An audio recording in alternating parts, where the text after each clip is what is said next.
을 맡은 백서예술대학교 심성우 교수라고 합니다. 반갑습니다. 아, 두 번째 세션은 총 5개의 연구 논문 발표가 있겠고요. 존칭 생략하고 전선님, 이재범님의 첫 번째 발표, 그리고 온열요법의 과학화를 위한 연구 동향 분석, 김근혜님, 하은주님, 그리고 세 번째 필라테스 기반의 FMR 복합운동 프로그램이 신체 정렬과 상부 교차 증후군 개선에 미치는 효과 증례보고, 정형민, 이찬영님, 그리고 네 번째, 자연요법 RBB 복합 운동 프로그램이 중년 여성의 체형, 족저압, 체성분, 스트레스 지수에 미치는 효과, 한대권, 백운일 선생님, 그리고 마지막으로 성인 학습자의 디지털 출판 학습 경험과 삶의 태도 변화 탐색. 안녕하십니까. 명지 융합 헬스케어 연구소 연구원 전선혜입니다. 오늘 발표드릴 주제는 블렌디드 러닝 기반 기공 수업의 특이성과 여성의 스트레스 변화에 미치는 영향입니다. 목차는 화면과 같습니다. 연구의 필요성입니다. 스트레스는 신체적, 정신적 건강에 영향을 미치는 중요한 요인입니다. 특히 현대 여성은 다양한 역할을 동시에 수행하면서 높은 수준의 스트레스에 노출되어 있고, 이것은 자율신경계의 불균형과 건강 문제로 이어질 수 있습니다. 기공은 스트레스 완화에 효과적인 방법으로 알려져 있지만, 기존 수업은 대면과 비대면 각각에서 한계를 가지고 있습니다. 따라서 본 연구에서는 블렌디드 러닝을 통해서 수업 구조와 효과를 함께 분석하고자 하였습니다. 이 연구의 목적은 성인 여성을 대상으로 5주간 기공 수업을 적용하여서 스트레스 지수와 자율신경계 변화를 확인하고 경량적, 정성적 분석을 통해서 수업의 특이성과 효과를 통합적으로 분석하고자 하였습니다. 다음은 연구 배경입니다. 먼저 기공의 개념을 살펴보면 기공은 고대 중국의 도인과 양생사상에서 유래한 전통적인 심신수련 방법입니다. 그림에서 보시는 바와 같이 기는 호흡을 의미하고 공은 수련을 의미합니다. 호흡을 조절하고 수련을 통해서 몸과 마음을 함께 단련하는 특징을 가집니다. 또한 자세, 호흡, 마음을 조절하는 3조 원리를 기반으로 신체 이완과 심리적 안정을 유도하는 특성이 있습니다. 이렇게 기공은 자율신경 조절과 스트레스 완화에 긍정적인 영향을 미치는 건강관리 방법으로 활용이 가능하다고 알려져 있습니다. 다음은 블렌디드 러닝의 구조와 특성입니다. 블렌디드 러닝은 대면 수업과 비대면 학습을 함께 사용하는 방식입니다. 그림에서 보시는 것처럼 대면에서는 지도자의 피드백이나 동작 교정이 이루어지고 비대면에서는 시간과 장소에 구애받지 않고 반복적으로 연습할 수 있다는 장점이 있습니다. 다음은 연구 방법입니다. 먼저 연구 참가자 선정은 성인 여성 16명을 대상으로 진행하였으며 기공 초심자를 선정하였습니다. 또한 5주 동안 프로그램을 성실히 수행할 수 있고 비대면 수업 참여자가 가능한 환경을 갖춘 참가자를 선정하였습니다. 참가자의 특성을 보면 연령대는 30살 30대부터 50대까지 비교적 고르게 분포되어 있고 직업은 활동직의 비율이 가장 높게 나타났습니다. 또한 규칙적인 신체 활동을 하는 참가자가 더 많은 비율을 차지하였습니다. 주관적 건강 상태는 보통이라고 응답한 경우가 가장 많았습니다. 다음은 연구 설계입니다. 본 연구는 양적 연구와 질적 연구를 병행한 혼합 연구 방법으로 설계하였습니다. 정량적 분석에서는 단일 집단 변후 비교를 통해서 스트레스와 자율신경계 변화를 확인하였고, 정성적 분석에서는 심층 만담과 현상학적 분석을 통해서 수련 경험의 특성을 도출하였습니다. 연구 기간은 2025년 6월 30일부터 7월 28일까지 총 5주간 진행되었습니다. 연구 절차는 사전 측정 이후에 5주 동안 기공 수업이 이루어졌고 마지막 수업이 끝난 후에 사후 측정과 면담을 진행하는 순서로 이루어졌습니다. 기공운동 프로그램은 주 1회 대면 수업과 줌으로 하는 주 2회 비대면 수업, 총 주 3회 수업으로 구성하였습니다. 마지막으로 수집된 자료는 양적, 질적 분석을 통해서 통합적으로 해석하여 결과를 도출하였습니다. 다음은 기공운동 프로그램 구성입니다. 이 프로그램은 호흡을 조절하는 조직과 마음을 다스리는 조심을 단계적으로 익히도록 설계하였습니다. 8단금과 6자결로 구성하였는데요. 8단금은 동작이 비교적 단순하고 반복이 가능해서 초보자도 쉽게 따라할 수 있습니다. 그리고 느린 움직임과 집중을 통해서 신체 이완을 유도하는 특징이 있습니다. 여기에 육자결 호흡법을 함께 적용하여서 호흡과 발성을 통해서 심부 스트레스 완화와 자율신경계 안정화를 유도하였습니다. 프로그램은 블렌디드 러닝 방식으로 운영되었고요. 주 1회 4시간의 대면 수업에서는 8단금 동작과 육자결 호흡법을 학습하고 지도자의 시범과 피드백을 통해서 자세를 교정하는 데 중점을 두었습니다. 이후 비대면 수업에서는 주 2회 1시간씩 진행했습니다. 줌을 활용해서 반복 수행을 통해 수련의 지속성을 유지하도록 하였습니다. 이렇게 전체 5주 과정은 초기에 호흡과 기본 동작을 익히고 이후에 동작과 호흡의 연결을 강화하면서 점차 전신의 흐름을 자연스럽게 이어가는 구조로 구성했습니다.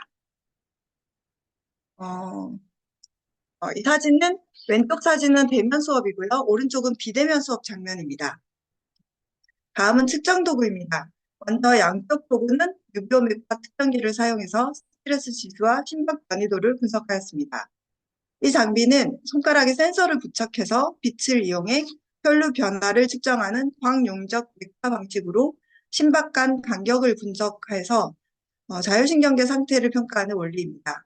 사진에서 보시는 바와 같이 결과가 수치와 그래프로 제공됩니다. 주요 측정 지표는 스트레스 지수, 자율신경 균형, 평균 심박수, LF, HF, SDNN, RMSSD입니다. 다음은 질적 측정 도구입니다. 프로그램 종료 후에 참가자를 대상으로 심층 면담을 실시하였고요. 대면과 비대면 수업 경험과 인식 변화를 중심으로 자료를 수집하였습니다. 면담은 방 구조화 방식으로 진행하였으며 참가자의 실제 경험을 보다 구체적으로 이끌어내고자 하였습니다. 수집된 자료는 녹음 후에 전사하여 정리하였고 반복 확인을 통해서 내용을 보완하였습니다. 면담은 참여 동기에서 시작해서 블렌디드 러닝 경험, 기공 수업의 특이성, 스트레스 변화, 그리고 지속 의향과 개선 제한까지 단계적으로 구성하였습니다. 구체적인 면담 질문 구성은 화면의 표와 같습니다. 도입, 전환, 주요 질문, 마무리 단계로 구성해서 참가자의 경험을 단계적으로 이끌어내고자 하였습니다. 다음은 자료 처리 방법입니다. 양적 분석에서는 정규성 검정을 실시한 후에 내용 표본 t테스트를 통해서 전후 변화를 분석하였습니다. 유의 수준은 0.05로 설정하였습니다. 질적 분석에서는 콜라지의 현상학적 분석을 적용하였고 아틀라스 TI 프로그램을 활용해서 자료를 분석했습니다. 또 진술을 바탕으로 의미를 도출하고 주제와 범주를 구조화하여서 경험의 본질을 파악하고자 하였습니다.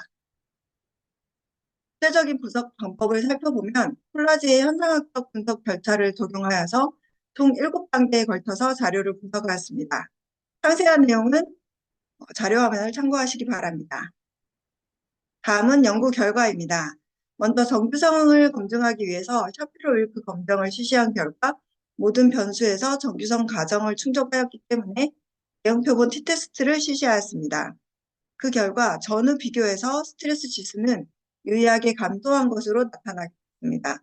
자율신경계 지표에서는 LF, 자율신경 균형, 그리고 SDNN에서 유의한 증가가 확인되었습니다. 반면 ATF와 평균 심박수, 평균 편타 지표에서는 유의한 변화가 나타나지 않았습니다. 또 연령대에 따른 변화량 차이도 유의하게 나타나지 않았습니다. 질적 결과로는 1차적으로 908개의 의미 단위가 도출되었고 이를 통합한 결과 89개로 정리되었습니다. 이후 핵심 의미를 중심으로 재구성한 결과 31개의 중심 내용과 12개의 주제, 4개의 범주가 도출되었습니다. 주요 결과를 살펴보면 첫째, 접근성과 지속성 향상입니다. 참가자들은 시간과 장소의 제약 없이 수련이 가능하다고 인식했으며 지속적인 실천이 가능하다는 점을 나타냈습니다. 두 번째는 건강태도 변화입니다. 호흡과 신체에 대한 인식이 변화하면서 호흡과 움직임이 연결된다는 걸 처음 느꼈어요. 와 같이 신체 인식에 대한 새로운 경험이 나타났습니다. 셋째는 대면과 비대면의 시너지 효과입니다. 대면에서는 자세 교정을 통해 정확성을 확보하고 비대면에서는 반복 학습을 통해 수련이 강화하는 것으로 나타났습니다. 마지막으로 개선점입니다. 비대면 환경에서의 기술적 한계와 상호작용의 어려움이 제시되었으며 동작이 맞는지 확인하기 어려운 부분이 있었다라는 의견이 나타났습니다. 마지막으로 결론입니다. 본 연구를 통해서 기공 수업은 스트레스 완화와 정서적 안정에 기여하는 심신중대로 활용 가능성을 확인했습니다. 자율신경계 측면에서는 단순한 활성 변화가 아니라 조절 능력과 회복 탄력성이 향상되는 방향으로 나타났으며 특히 LF와 SDNN의 증가는 이러한 변화를 보여줍니다. 일부 지표에서 유의한 변화가 나타나지 않은 점은 중재기관과 개인차의 역량으로 해석됩니다. 또한 연령에 따른 차이가 나타나지 않아서 기공수업의 보편적 적용 가능성을 확인할 수 있었습니다. 블렌디드 러닝 구조는 수련의 지속성과 실천을 강화하여 기공을 일상으로 확대하는 데 중요한 역할을 하였습니다. 다만 본 연구는 소규모 단일 집단 연구이므로 상호 대조군을 포함한 연구와 장기 프로그램을 통해서 결과의 일반화와 지속성을 확인할 필요가 있습니다. 또한 개인의 건강 상태를 반영한 맞춤형 프로그램 개발과 다양한 현장 적용을 통해서 후속 연구가 요구됩니다. 참고 문헌이고요. 이상으로 발표를 마치겠습니다. 감사합니다. 네, 시간 맞춰주셔서 발표해 주셔서 고생 많으셨습니다. 그러면 다음 발표로 이어지겠습니다. 온열요법의 과학화를 위한 연구 동향 분석이고요. 명지대학교 김근혜 선생님 발표 준비하시는 대로 시작해 주시면 감사하겠습니다. 안녕하십니까. 명지대학교 융합헬스케어 연구소 연구원 김근혜입니다. 바쁘신 일정 중에도 귀한 시간 내서 참석해 주신 교수님들과 여러 연구자들께 감사드립니다. 저는 오늘 온열요법의 과학화를 위한 연구 동향 분석을 제목으로 발표를 진행하겠습니다. 먼저 목차입니다.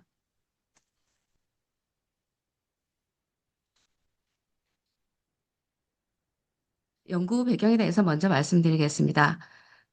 최근 헬스케어 패러다임은 질병 치료 중심에서 예방 및 관리 중심으로 빠르게 전환되고 있습니다. 이런 변화 속에서 약물 의존도를 줄이고 부작용을 최소화할 수 있는 비약물적 중지 기술의 중요성이 크게 증가하고 있습니다. 그중에서도 온열요법은 재활, 스포츠, 피부 미용, 통증 관리 등 다양한 분야에서 활용되고 있으면서 지속적으로 확장되고 있는 기술입니다. 따라서 온열요법은 현재 임상과 산업에서 모두 중요한 위치를 차지하고 있습니다. 연구의 필요성입니다. 이러한 온열요법의 확산에도 불구하고 기존 연구들을 살펴보면 몇 가지 구조적 문제가 나타납니다. 첫 번째, 특정 기술에 편중된 연구 구조입니다. 두 번째, 도징 변수의 비표준화입니다. 세 번째는 안정성 평가의 부족입니다. 네 번째는 효과 검증 중심의 단편적 연구 설계입니다. 즉, 연구는 증가하고 있지만 연구를 설명할 수 있는 기준과 체계가 부족한 상태입니다. 연구의 목적 및 접근에 대해서 말씀드리겠습니다. 이러한 연구를 바탕으로 본 연구는 온열요법 연구를 대상으로 기술 유형, 연구 설계, 도진, 안정성이라는 네 가지 기준을 중심으로 연구 동향을 구조적으로 분석하고자 하였습니다. 핵심은 단순히 효과가 있다, 없다가 아니라 연구가 어떻게 구성되었는가를 분석하는 것입니다. 이론적 배경에 대해서 말씀드리겠습니다. 온열요법은 열 자극을 통해서 혈류가 증가되고 혈관이 확장되고 산소 공급이 증가되어서 세포 내 산소 및 영양 공급이 촉진이 되고 조직 대사가 활성화되어서 신진 대사율도 증가하고 노폐물 배출도 촉진에 도움을 될 수가 있습니다. 그리고 통증 역치 증가도 있고요. 특히 중요한 개념은 표층열과 신부열인데요. 표층열은 피부와 피하 조직에 작용을 하고 신부열은 근육과 결합 조직까지 영향을 미칩니다. 주요 효과도 이렇게 다르고요. 핵심 메시지는 열 자극의 깊이와 전달 방식이 치료 효과를 결정하는 데 핵심 요소입니다. 기술 유형에 대해서 말씀을 드리겠습니다. 온열요법은 크게 세 가지로 고주파, 적외선, 초음파로 나뉘는데요. 고주파는 전자기파를 이용한 신부열을 생성하고 적외선은 표층열 중심의 자극을 제공하고 초음파는 기계적 진동과 열 효과를 동시에 발생시킵니다. 중요한 점은 이 세 기술들이 모두 열을 사용하지만 작용 방식과 효과가 서로 다르다는 것입니다. 따라서 온열요법은 단일 기술이 아니라 복합적 중재 기술로 이해해야 합니다. 연구 방법에 대해서 말씀드리겠습니다. 본 연구는 2004년부터 2024년까지 논문을 대상으로 80편의 논문을 분석하였습니다. 데이터는 리스와 키스 등에서 수집을 하였고요. 플라즈마 기준으로 적용을 해서 체계적으로 선별을 하였습니다. 또한 실험 및 준실험 연구만을 포함하였고 분석의 일괄성을 확보하였습니다. 즉 분석 가능한 연구만을 엄격히 선별하였습니다. 연구의 절차입니다. 먼저 데이터베이스를 검색하고 검색된 문헌 중에서 중복 논문을 제외하고 초록을 검토해서 선정서의 기준에 근거한 본문을 다시 검토하였습니다. 그래서 최종 80편의 논문이 선정되었고요. 이 논문을 코딩 및 분석하였습니다. 이 과정에서 연구자의 주관적 개입은 최소화하고 연구의 객관성과 지연성을 확보하기 위해서 노력하였습니다. 프레임 분석입니다. 본 연구는 기술 유형, 연구 설계, 도진, 안정성이라는 네 가지 기준을 중심으로 분석을 수행하였는데요. 단순한 빈도 분석이 아니라 각 변수 간의 관계를 파악하는 구조적 해석을 병행하였습니다. 즉 어떤 연구가 많은가가 아니라 왜 그런 구조가 나타나는가를 분석하였습니다. 연구 결과입니다. 온열요법 연구는 대부분 실험 연구 중심으로 이루어져 있었고요. 기술적으로는 고주파와 초음파에 집중된 경향을 보였습니다. 이는 연구가 여전히 효과 검증 중심의 초기 단계에 머물러 있음을 의미합니다. 또한 특정 기술 중심 연구는 온열요법 전체에 대한 이해를 제한하는 요인으로 작용을 합니다. 연구 결과 두 번째는요. 가장 중요한 결과는 도징 변수의 비표준화입니다. 동일한 기술을 사용하더라도 시간과 강도와 주파수 등 연구마다 다 다르게 설정이 되어 있어서 결과 비교가 어려운 구조가 나타났습니다. 또한 안정성은 대부분 이상 없음 수준으로만 보고되어 있었고 정량적 평가가 부족한 것으로 나타났습니다. 따라서 온열요법 연구의 핵심 문제는 도진과 안정성의 구조적 미정립이라고 할 수 있습니다. 핵심 결론에 대해서 말씀드리겠습니다. 본 연구 결과를 종합하여 보면 온열요법 연구는 양적으로는 많은 수요에 의해서 양적으로는 확대를 되고 있지만 질적으로는 구조적인 한계를 가지고 있는데요. 특히 도중의 비표준화, 안정성 평가의 체계, 기술 간 비교 연구가 필수적으로 요구됩니다. 따라서 향후 연구에는 단순한 효과 검증을 넘어서 과학적 정립 단계로 전환되어야 한다고 생각을 합니다. 이상입니다. 감사합니다. 네, 생각보다 빨리 끝내주셔서, 네, 감사합니다. 진행에 도움이 많이 될 것 같고요. 세 번째, 그러면 바로, 준비해 주시면 될 것 같습니다. 전영민 선생님과 이찬영 선생님이 준비하신 필라테스 기반의 HMR 복합운동 프로그램이 신체 정렬과 상부 교차 증후군 개선에 미치는 효과, 증례 보고라는 주제입니다. 네, 그러면은, 정형민 선생님께서는 발표 준비하시는 대로, 예, 바로 진행해 주시면 되겠습니다. 융합헬스케어 연구소 연구원 정영민입니다. 필라테스 기반의 FMR 복합운동 프로그램이 신체 정렬과 상부 교차 증후군 개선에 미치는 효과 증례 보고에 대해서 발표하겠습니다. 목차입니다. 연구의 필요성입니다.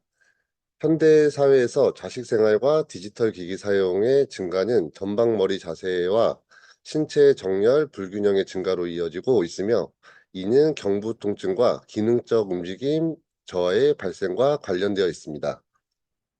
상부 교차 증후군은 경부 및 견갑대 근육의 단축과 약화가 교차적으로 나타나는 근육 불균형 상태로 정렬 이상과 함께 기능적 움직임 저하의 발생이 동반되는 것이 특징입니다. 최근에는 정렬을 단순한 정적 자세가 아닌 신경근 조절과 움직임 패턴의 결과로 이해하는 관점에서 확대되고 있으며 체관 안정성과 움직임 효율성의 중요성이 증가되고 있습니다. 운동 중재는 스트레칭과 근력 강화 중심의 국소적인 접근에 머물러 있어 기능적 움직임의 재교육을 한계가 지속 발생하고 있습니다. 연구 목적입니다. 본 연구는 필라테스 기반 FMR 복합운동 프로그램이 상부 교차 증후군 대상의 신체 정렬과 기능적 움직임에 미치는 효과를 분석하는 데 목적을 두고 있습니다. FMR 복합운동 프로그램 적용을 통해 어깨, 골반, 무릎, 발목의 신체 정렬과 두견봉각, 종골각, 족저와 분포의 변화를 종합적으로 분석하는 것입니다.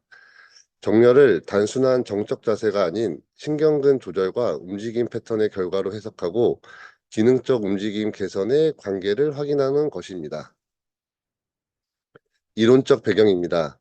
상부 교차 증후군은 경부 및 견갑대의 근육 단축과 약화가 교차적으로 나타나는 근육 불균형 상태로 전방 머리 자세와 둥근 어깨, 흉추 후만 증가를 특징으로 하는 복합적 기능 장애입니다. 정렬은 전통적 신체 분절 간 위치 관계를 기준으로 평가되는 정적인 개념으로 이해되어 왔으나 최근에는 신경근 조절과 움직임의 과정에 형성되는 기능적 결과로 해석되는 경향이 있습니다. 인체는 근막을 통해 연속적 구조를 기반으로 힘과 움직임이 전달되며 이러한 근막 연동성은 전신의 정렬과 기능적 움직임에 중요한 영향을 미치는 요소로 작용합니다. 필라테스 운동은 근지구력, 유연성, 균형 및 자세 개선에 긍정적인 영향을 미치는 것으로 보고되고 있으며 신체 정렬 개선과 기능적 움직임 향상에 효과적인 운동 방법으로 제시되고 있습니다. 기능적 움직임 평가는 신체 기능적 통합적으로 이해하는 중요한 도구로 활용되며 움직임 패턴 개선을 통해 정렬과 기능을 동시에 향상시킬 수 있는 기반을 제공합니다. 운동 중재는 스트레칭과 근력 강화 중심의 국소적 접근에 머무르고 있어 신경근 조절 및 기능적 움직임 재교육을 포함한 통합적 접근의 한계가 존재합니다. 연구 방법입니다. 본 연구는 필라테스 기반의 FMR 복합운동 프로그램이 상부 교차 증후군 대상자의 신체 정렬과 기능 움직임에 미치는 효과를 분석을 하기 위해 증례 연구로 설계되었습니다. 연구 참가자는 보시는 표로 참고하시면 될 것 같습니다. 복합운동 프로그램입니다. 복합운동 프로그램은 준비운동 10분, 본운동 40분, 정리운동 50분으로 진행하였으며 8주간 주 2회 60분으로 진행하였습니다. 측정 도구 및 측정 방법입니다.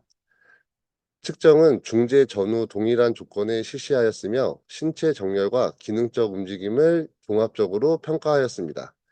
어깨, 골반, 무릎, 발목의 좌우 정렬과 함께 두견봉각, 종골각, 족저압을 분포를 분석하였습니다. 측정은 체형 분석 시스템과 족저압 분석기 두 개의 도구를 사용하였습니다. 연구 절차입니다.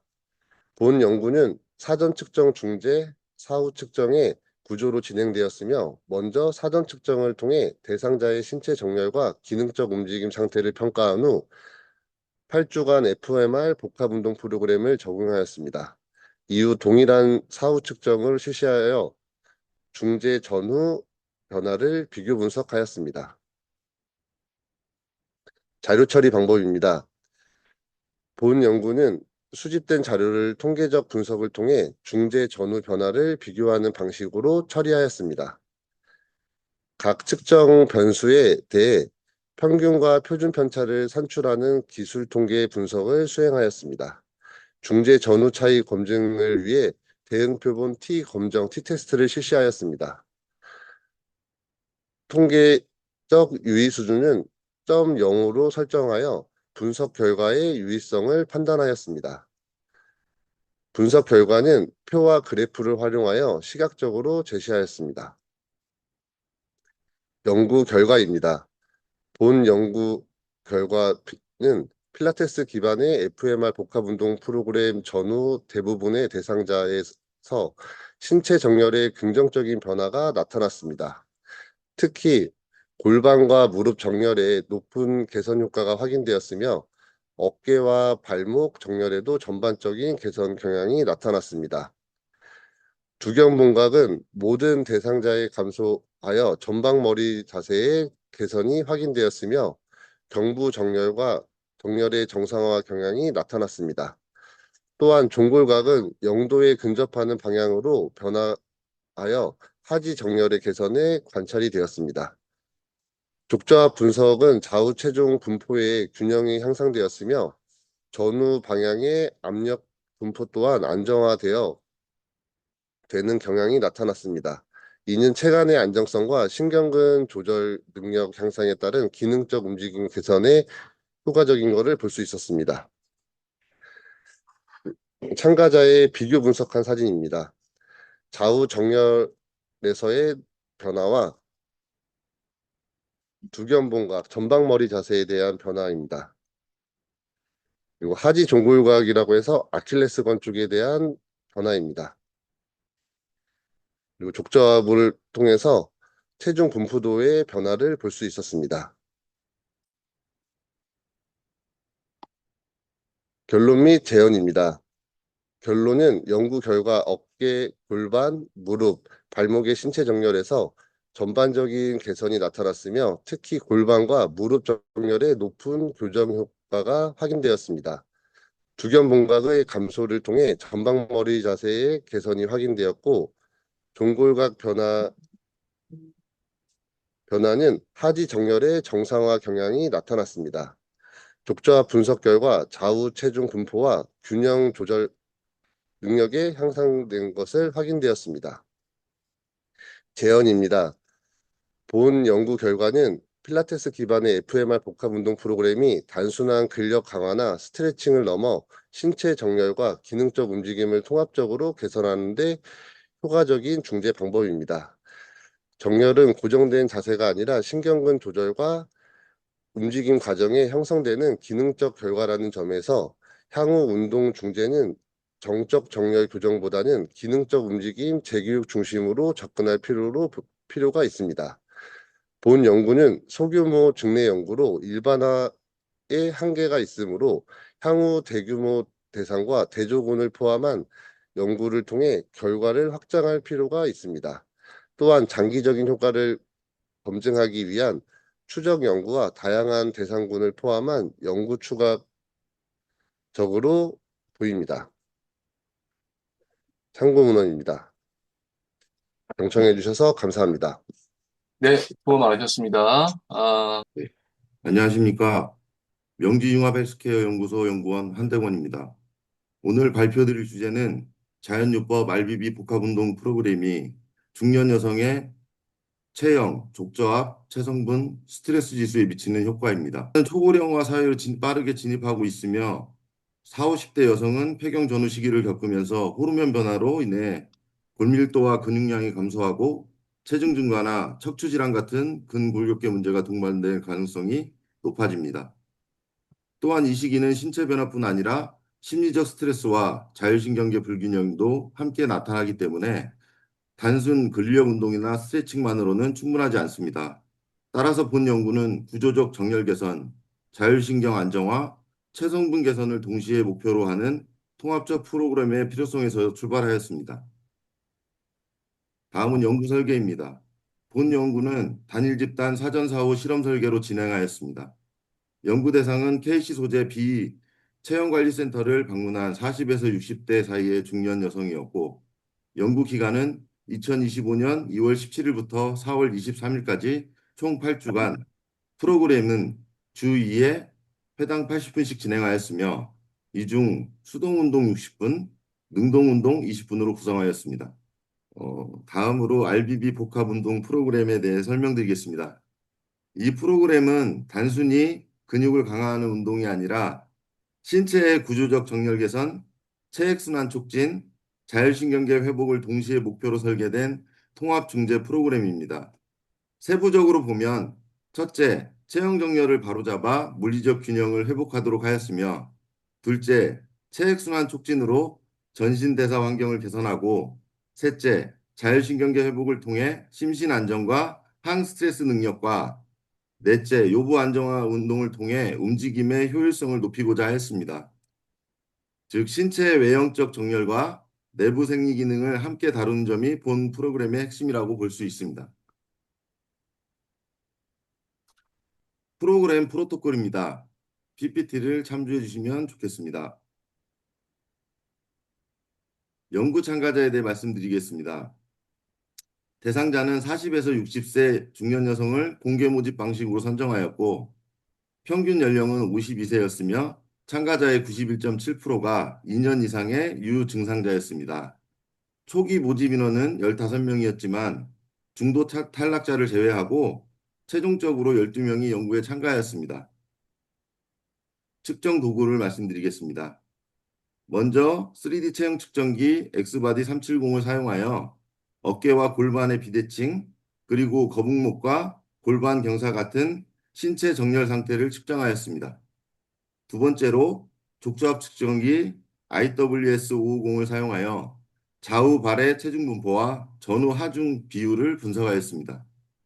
이를 통해 단순히 외형적인 자세뿐 아니라 실제 발바닥 압력 분포와 균형이 어떻게 달라졌는지를 살펴볼 수 있었습니다. 세 번째 측정 도구입니다. 체성분 측정기 인바디 H20N을 활용하여 골격근량, 체지방률, 내장지방 수준을 측정하였습니다. 이를 통해 프로그램이 단순 자세 개선에 그치지 않고 신체 내부 구성에도 영향을 주는지 확인하고자 했습니다. 또한 맥파층 측정기 유비오 클립 V70을 사용하여 자율신경 활성도, 스트레스 지수, 심박 안정도 등을 평가하였습니다. 본 연구는 이렇게 4가지 측정 도구를 이용하여 외형적 자세, 기능적 균형, 체성분, 심리 생리 반응까지 다중적으로 측정했다는 특징이 있습니다. 측정 결과를 말씀드리겠습니다. 먼저 체형 정렬에 대한 결과입니다. 거북목 기울기는 58.99%로 개선되었으며 매우 유의한 결과를 보였습니다. 어깨 기울기는 41.77% 개선되었고 또한 골반 시상면 기울기는 35.57%, 외측면의 기울기도 39.81% 개선되었습니다. 다음 족저압 균형 결과입니다. 프로그램 전에는 하중이 전족부, 즉 발 앞쪽에 상대적으로 더 많이 실려 있었는데 프로그램 후에는 전후 하중 분포가 약 9.7% 개선되었고 이는 무게중심이 앞쪽으로 쏠려 있던 상태가 완화되었음을 의미합니다. 또한 좌우 하중 분포에서도 약 5% 정도 향상되었습니다. 쉽게 말해 발바닥 압력 분포가 더욱 균형적으로 바뀌었고 이는 곧 보행 패턴과 자세의 안정성의 향상으로 해석할 수 있습니다. 세 번째, 체성분 측정 결과입니다. 프로그램 후에 골격근량은 증가율이 3.7%였고 체지방률은 5.5% 감소하였고 내장지방 수준도 11.5% 감소하였습니다. 8주간 프로그램을 통해 근육량은 늘고 지방은 줄어드는 방향의 질적 체성분 개선이 나타난 것입니다. 이 점은 단순히 정렬 교정이나 이완에 그치지 않고 신체 조성과 대사, 건강 측면에서도 긍정적 효과를 가질 수 있음을 시사합니다. 다음으로 자율신경계 및 스트레스 결과입니다. 먼저 항스트레스 지수는 30.3%에서 39.3%로 향상되었고 부교감 신경 활성도에서는 5.34에서 6.18%로 증가하였습니다. 또한 심박 안정도 역시 22.5에서 29.0으로 상승하였습니다. 반대로 활성화되어 있던 교감신경은 6.5%에서 5.95%로 감소하며 억제되는 방향으로 변화하였습니다. 이는 단순히 몸의 정렬을 바꾸는 것을 넘어서 신경계의 안정화와 스트레스 완화에도 효과를 주었다는 의미입니다. 중년 여성의 경우 신체 증상과 심리적 긴장이 함께 나타나는 경우가 많은데 본 연구에서는 그 두 가지 측면을 동시에 다룰 수 있는 가능성을 보여줬습니다. 결과 및 재현입니다. 이상의 결과를 종합하면 8주간 RBB 복합운동 프로그램은 중년 여성의 체형 정렬, 족저함 및 균형, 체성분, 자율신경계와 스트레스 지표를 전반적으로 개선하는 효과를 보였습니다. 특히 어깨, 골반, 거북목 정렬의 개선과 함께 체지방 감소, 근육량 증가, 그리고 자율신경 안정화가 함께 확인되었다는 점에서 통합적 효과를 보여줬다고 할 수 있습니다. 다만 본 연구는 표본 수가 12명으로 적고 대조군이 없는 단일 집단 설계라는 한계가 있습니다. 따라서 향후에는 보다 큰 표본을 대상으로 무작위 대조 연구와 장기 추적 연구가 필요합니다. 그럼에도 불구하고 본 연구는 단순 신체 정렬을 넘어서 비약물적 건강관리 및 중재 전략으로 활용될 수 있는 가능성을 제시했다는 점에서 의의가 있습니다. 참고문헌입니다. 이상으로 발표를 마치겠습니다. 감사합니다. 네, 발표하느라고 누구보다도 더 고생 많으셨습니다. 김금순 선생님이 진행하시겠고요. 제목은 성인학습자의 디지털 출판 학습 경험과 삶의 태도 변화 탐색이라는 주제로 진행하시겠습니다. 네, 발표 준비해 주시고 되시면 진행해 주시기 바랍니다.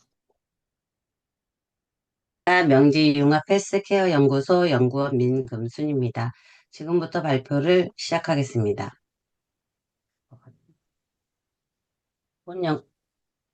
잠깐만요.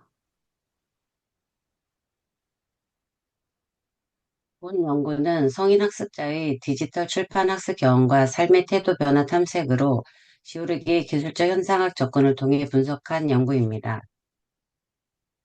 발표는 서론, 이론적 배경, 연구 방법, 분석 결과, 결론 및 제안 순으로 진행하겠습니다.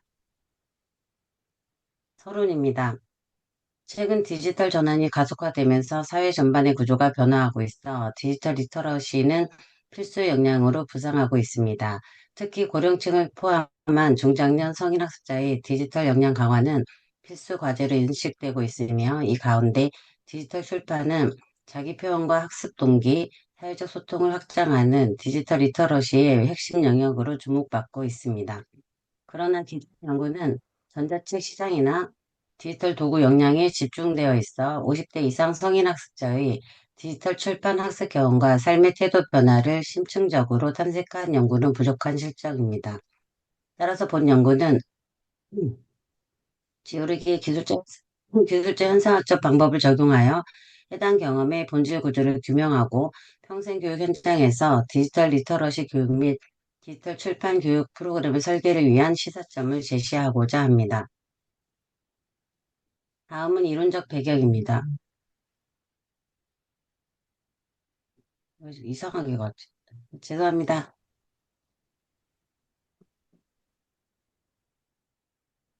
네, 다음은 이론적 배경입니다. 성인학습자는 경험을 기반으로 학습하는 자기주도적 특성을 지니며 학습의 필요성이 분명할 때 높은 참여를 보이지만 그렇지 않을 경우 지속성이 낮아지는 특징이 있습니다. 성인학습자의 학습 경험은 참여와 몰입, 자기조절적 실천의 상호작용 속에서 학습 태도와 삶의 인식 변화를 이끄는 과정으로 이해됩니다. 한편 디지털 리터러시는 정보 활용을 넘어 비판적 사고와 소통, 창의적 활용 역량을 포함하는 개념으로 확장되었습니다. 전자책은 디지털 형태로 제작된 전자매체형 도서를 의미하며 디지털 출판 활동은 디지털 기술을 기반으로 자기 표현, 학습 동기 강화, 사회적 소통으로 확장되는 디지털 리터러시의 핵심 영역으로 볼 수 있습니다. 다음은 선행 연구입니다. AI 기반 출판 연구에서는 디지털 환경 변화에 따라 콘텐츠 제작 접근성이 확대되고 법적 윤리적 대응의 필요성이 제기되고 있습니다. 디지털 매체 기반 학습 연구에서는 학습 만족을 통해 재이용 의도와 학습 지속성으로 이어지는 것으로 나타났습니다. 노년층 연구에서는 디지털 리터러시가 건강인식 향상과 우울 감소, 삶의 질 향상으로 이어졌으며 중장년층 연구에서는 콘텐츠 제작 참여를 통해 정체성과 사회적 관계 확장을 경험하는 것으로 나타났습니다. 다음은 지오르기 기술적 현상학 분석 방법의 특징입니다. 본 연구가 채택한 지오르기의 기술적 현상학은 인간이 실제 생활 세계에서 살아가는 경험을 있는 그대로 기술하고 그 경험 속에 내재된 의미와 본질적 구조를 밝히는 귀납적이고 기술적인 접근법입니다.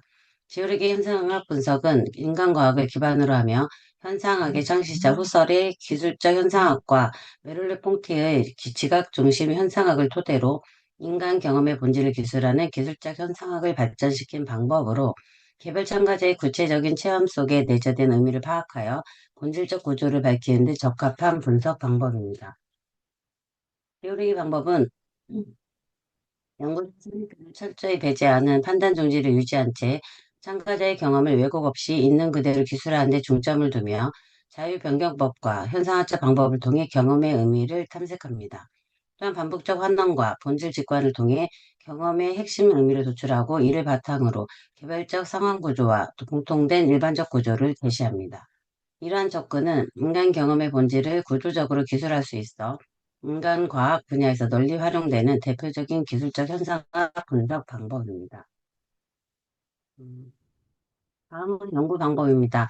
본 연구는 유목적 표집중 눈동이 표집을 적용하여 연구 목적에 부합하는 참가자를 선정하였습니다.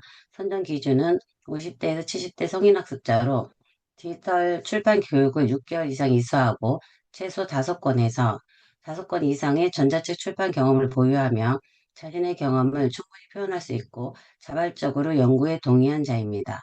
이러한 기준에 따라 자료 포화 시점까지 모집을 진행하여 최종적으로 8명의 참가자를 선정함으로써 질적 연구의 표본 선정 원리인 적절성과 충분성을 확보하였습니다. 참가자는 모두 여성이었으며 전자책은 5권에서 17권, 종이책은 3권에서 35권으로 전반적으로 높은 출판 이력을 보유하여 활발한 창작 활동을 수행하고 있습니다. 다음은 자료 수집 방법입니다. 본 연구는 2025년 9월 30일부터 약 한 달간 성인 학습자를 대상으로 진행되었습니다. 면담 질문지는 문헌고찰과 사전 면담을 통해 예비 질문지 초안을 작성하였고 전문가 자문을 거쳐 최종 면담 질문지를 확정하여 타당성을 확보하였습니다. 자료 수집은 방구조화된 개방형 질문을 활용하여 1대1 심층 면담으로 이루어졌으며 참가자당 동의를 얻은 후 진행되었으며 면담 시 녹음기와 휴대전화를 이중 녹음하였으며 모든 내용은 즉시 전사하고 비언어적 표현까지 현장 노트에 기록하여 자료의 정확성과 풍부함을 확보하였습니다.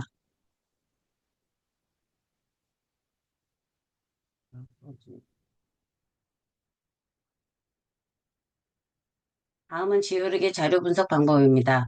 분석은 지오르기의 4단계 절차를 따랐으며 아틀라스 TI 코딩 프로 소프트웨어를 활용하여 분석하였습니다. 전체 인식부터 의미 단위 구분, 학문적 용어 전환을 거쳐 본질 구조 도출 및 통합 단계까지 전 과정을 프로그램 내 코드와 메모를 중심으로 체계적으로 수행하였습니다. 다음은 연구의 엄격성과 윤리성 확보입니다. 본 연구는 신뢰성 확보를 위해 링컨과 구바가 제시한 사실적 가치, 적용 가능성, 일관성, 중립성을 기준으로 엄격성을 점검하였습니다. 또한 크리스웰이 제시한 동료 검토와 다양한 자료의 교차 확인을 통해 삼각검 등을 적용하여 연구의 타당성을 확보하였습니다. 본 연구의 윤리성 확보를 위해 자료 수집 전 연구 절차를 설명하고 참가자가 원하면 언제든 처리할 수 있음을 고지한 후 서면 동의를 받았습니다. 또한 참가자의 익명성을 위해 받을 건데 이게 좀 많이 따갑거든요.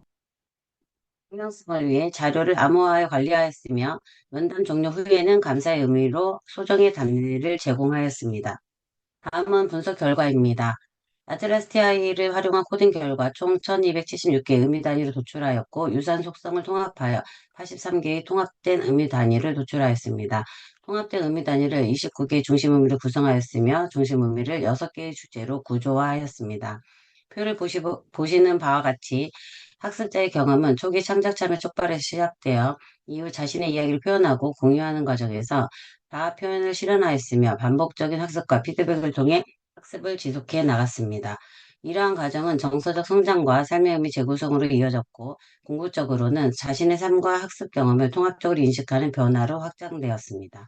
특히 아틀라스티아의 코드 결과 삶의 의미 재구성과 통합적 인식 형성 단계에서 의미 단위 수가 높게 나타났습니다. 이를 통해 학습 경험이 삶의 뜻 변화에 깊은 영향을 미쳤음을 확인할 수 있었습니다. 다음은 사원적 구조 기술입니다. 사원적 구조 기술은 주제와 중심 의미를 중심으로 개별 참가자의 주관적인 경험을 기술하는 단계입니다.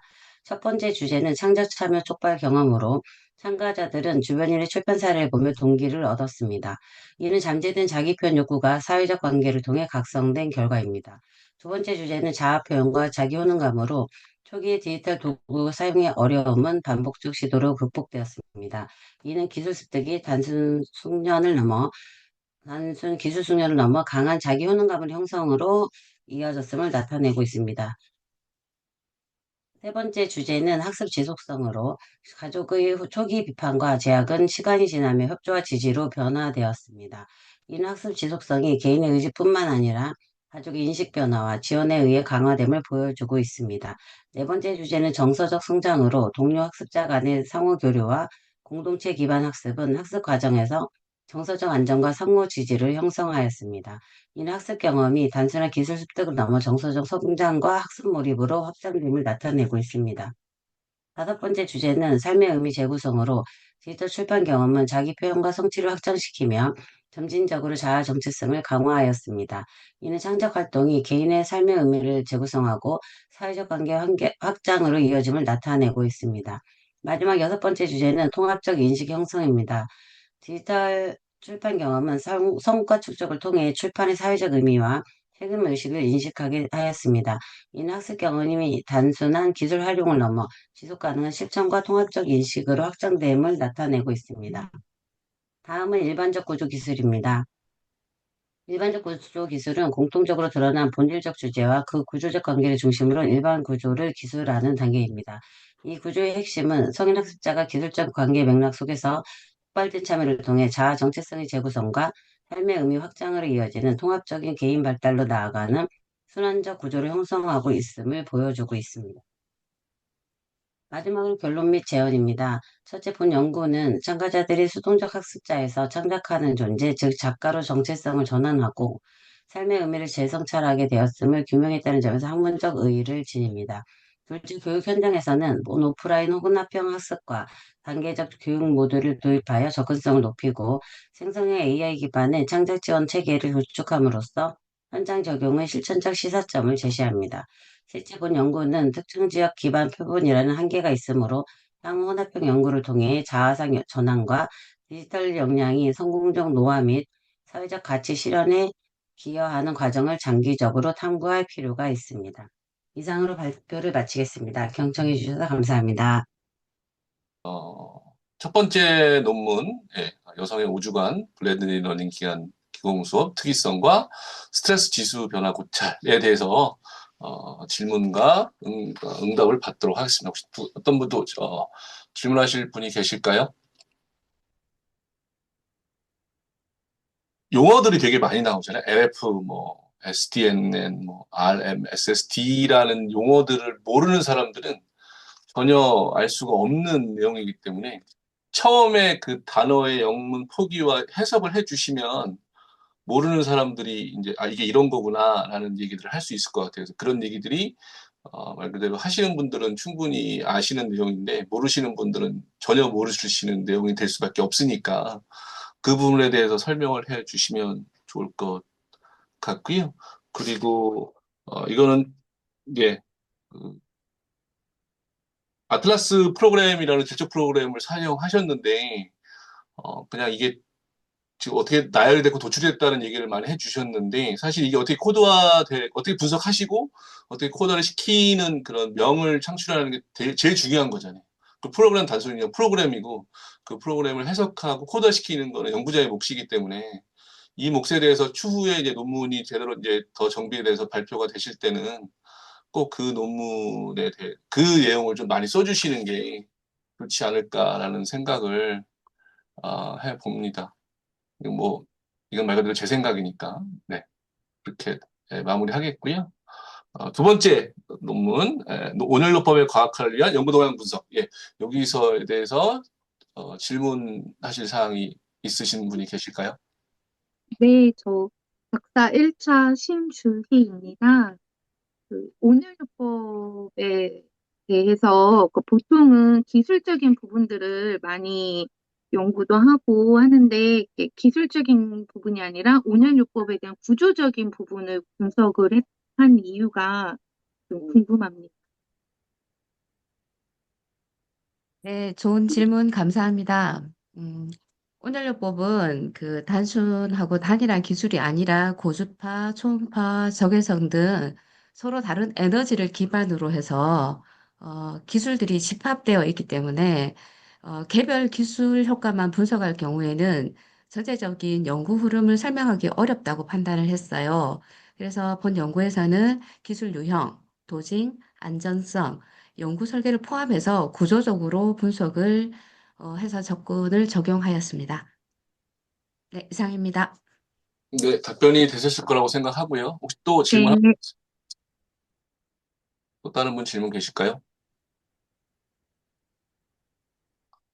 그러면 세 번째, 정형민 선생님하고 이전영 선생님 준비하신 논문, 세 번째 논문에 대해서 질문 있으신 분들, 플로어에서 질문하시면 좋을 것 같습니다. 질문해도 될까요? 네, 아, 아, 발표 잘 들었습니다. FMR 복합 운동 프로그램을 진행하셨다고 했는데, 이 FMR 복합 운동이 필라테스나 교정 운동이랑 비교했을 때 어떤 특별한 차별점이 있는지, 어떤 특별한 차별점이 있어서 이런 결과가 나왔는지가 궁금합니다. 질문 감사합니다. 일단 기존 접근은 이제 스트레칭 및 이제 근력 강화 중심의 국수적인 중재가 대부분인데요. FMR은 이제 신경근 조절과 기능적 움직임 패턴을 재교육을 포함한 통합적인 이제 프로그램입니다. 그래서 정적 자세 교정이 아니라 움직임을 기반한 정렬 회복을 목표로 한다는 점에서 구조적으로 좀 차이가 있습니다. 네, 아까 그 남자분 목소리 잠깐 들렸던 것 같은데, 혹시 또 여기서 질문이 있으신가요? 여기서는 질문이 아까 누가 말씀하셨는데, 그리고 방금 그 전선혜 선생님한테 질문이 들어온 게 마이크가 꺼져 있어가지고, 저기 문자로 남기셨는데, 제가 전선혜 선생님한테 질문을 제가 드리겠습니다. 저는 마이크가 잘 나오니까. LF 증가와 스트레스 감소가 동시에 나타났는데, LF를 어떻게 해석해야 되냐고 질문해 주셨습니다. 전선혜 선생님 좀 답변해 주시면 감사하겠습니다. 네. 먼저 그 용어에 대해서는 시간 관계상 제가 설명을 잘 많이는 못 드렸고요. LF는 그 자율신경에서 저주파의 영역으로 표기를 하고 있습니다. 그래서 심박 변이도에서 LF가 그 단순히 교감신경 활성만을 의미하지 않고 그 교감, 부교감이 혼합된 복합 지표로 요즘에는 해석이 됩니다. 그래서 최근 연구에서는 이 LF가 자율신경 균형이나 아니면 조절성 반영 지표로 보는 관점이 이제 강조되고 있는 상황이고요. 그래서 본 연구에서 그 스트레스 지수가 감소했고, 그 SDNN이라고 그 스탠다드 디비에이션 오브 NN 인터벌스 이거의 약자인데요. 이게 정상 심박 간격의 표준 편타입니다. 그래서 전체 변동성을 나타내는 지표인데 이것도 같이 증가가 함께 나타났기 때문에 이 LF의 증가는 스트레스 악화가 아니라 그 자율신경계의 조절 능력이나 가능성 향상으로 해석하는 것이 타당하다고 주장했습니다. 그래서 전체 그 심박 변이도 패턴을 종합적으로 볼 때에 그 긍정적인 생리적 적응 변화로 이해된다고 해석했습니다. 네, 답변해 주셔서 감사하다고 문자로 보내주셨습니다. 그러면 네 번째로 넘어가면 될 것 같고, 세 번째 발표자께서는 더 이상 질문이 없는 걸로 판단이 돼서, 네, 그럼 한대권 발표자에게 질문하실 분 계시면, 예, 질문해 주시면 감사하겠습니다. 또 질문이 있는데요. 네, 저 그, 네, 네네네. 그 결과에서 전부 일단 유의한 결과들만 이제 나왔는데 혹시 과정 중에 유의하지 않은 결과들도 있었는지도 궁금합니다. 측정 도구가 4개이고 그 도구마다 적게는 5개에서 많게는 10가지 정도의 측정 값들이 있었습니다. 그래서 그 중에서도 긍정적인 변화는 있었지만은 통계에서는 유의하지 않은 결과값들은 배제한 결과입니다. 유의한 값만을 이번 PPT에 활용하였습니다. 답변이 되셨나요? 네, 감사합니다. 네, 감사합니다. 네, 또 질문 있으실까요? 질문이 없으신 것 같고요. 그러면 마지막 발표하신 민금순 선생님에 대한, 예, 그 질문 논문에 대한 질문, 있습니다. 네, 네, 말씀하십시오. 네. 안녕하세요. 명지대학교 박사과정 사학차 김수민입니다. 민금순 연구원님께 질문 드리고 싶은데요. 자료 분석 과정에서 아틀라스 TI 프로그램을 활용하여 신뢰성을 확보했다고 하셨는데, 어떻게 그 신뢰성을 확보했다고 할 수 있었는지 답변 부탁드립니다. 아틀라스 TI는 연구자의 분석 과정을 체계적으로 관리하고 확인할 수 있도록 지원하는 질적 분석 도구입니다. 본 연구에서 아틀라스 TI를 활용해서 지오르기 분석 절차에 따라 전사록을 전체를 인식하고 의미 단위 도출, 중심 의미 구성, 주제 도출에 이르는 전 과정을 코드와 메모를 중심으로 기록함으로써 분석의 투명성과 일관성을 확보했습니다. 그리고 1276개의 의미 단위를 체계적으로 관리하여 자료의 누락이나 왜곡을 방지하고 전체 경험의 맥락을 유지한 상태에서 구조화가 이루어지도록 하였습니다. 그래서 분석 전 과정이 체계적으로 기록 관리됨으로써 검증 가능성이 확보되었고, 이를 통해 질적 연구의 신뢰성을 확보하였다고 볼 수 있습니다. 이상으로 답변드리겠습니다. 감사합니다.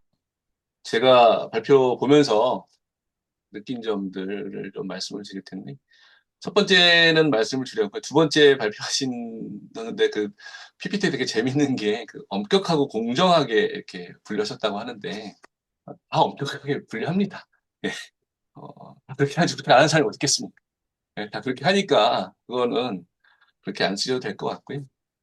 세 번째하고 네 번째 발표하신 분들은 약간 실험인데, 약간 두 분 다 발표하셨겠지만, 대조군이 없으니까, 이게, 아, 검증하기가 되게 어려운 질문이잖아요. 그리고 첫 번째, 다섯 분 하신 거는 티테스트를 했는데 다섯 분으로 티테스트가 안 되죠. 정기성이 확보가 안 되는데, 안 되고, 그리고 아까 그래서 이제 이렇게 되면 어떻게 되냐면 이게 운동 효과인지 자연 치유가 된 건지 알 수가 없는 상황이 되잖아요. 그러니까 이거는 되게 걸 수가 있는 부분들이 될 것 같고요.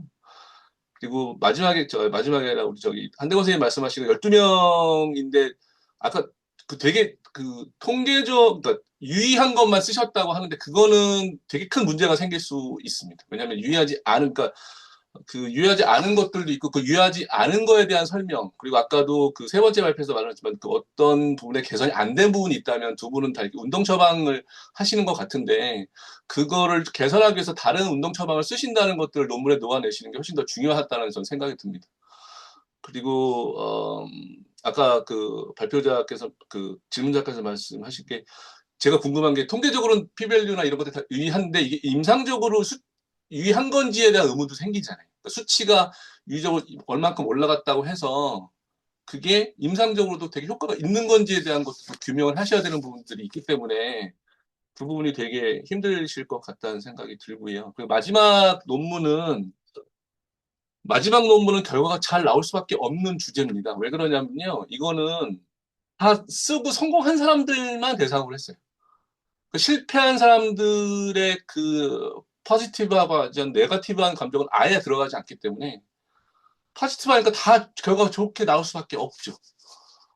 예. 그리고 기오르기하고 아틀라스 쓰셨다고 하는데 지금 제가 본 첫 번째와 마지막 그 논문은 그냥 나열이에요. 그냥 분석, 나열된 거 분석을 한 거지 경험의 본질을 어떻게 파악하셨는지를 제가 알 수가 없어요.